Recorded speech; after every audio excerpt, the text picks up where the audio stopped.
How has God revealed himself? Over thousands of years, God has shown and manifested himself to man, leading him to an ever deeper understanding of his nature and his plan for the human race. This process is called revelation. A key event in the history of revelation took place about 4,000 years ago. At that time, a man called Abram lived in Haran. Haran lies in what is today southeastern Turkey. Not only were there houses in Haran, parking lots, and shopping malls, but there were temples, a lot of temples. Because back then, most people believed in many gods. There was one for fertility, one for harvest, one for rain, one for war, one for pedicure. And smack dab in the middle of this mess of divinities, Abram heard the voice of God. "Go forth into a land that I will show you." Abram trusted God. He had faith and left for Canaan. He trusted God when he was promised a son and remained faithful throughout all his trials. Abram, who came to be called Abraham, is called the father of faith in the one God. The descendants of Abraham are called Israelites. Many years later, the Israelites fell under the power of the Egyptians. A new chapter began with the well-known story of Moses. After many years of slavery, a burning bush, a Pharaoh who kept changing his mind, and many plagues, Moses led his people to freedom. Along the way back to their old homeland, God gave the Israelites the 10 Commandments and made a covenant with them. They conquered the land of their forefathers and settled down.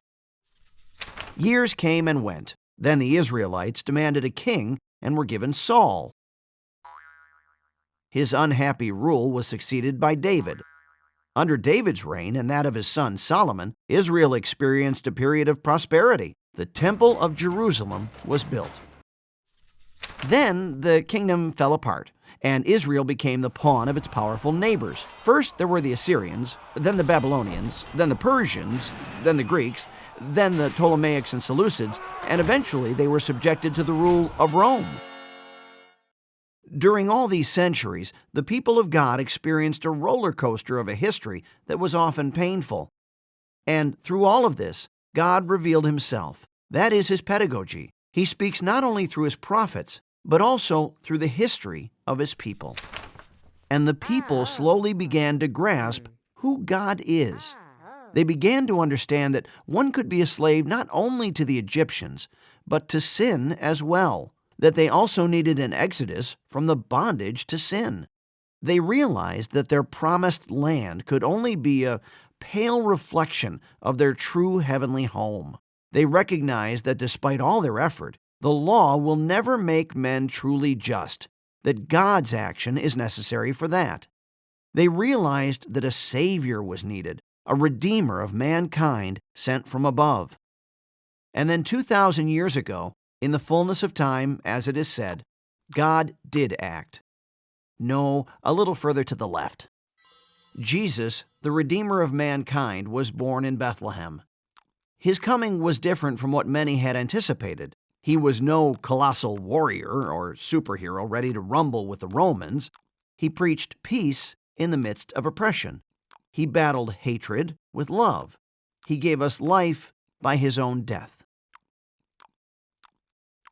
For some of the Israelites, it was clear that with the coming of Jesus, all the promises of old had been fulfilled, and they carried the message of redemption to the ends of the earth.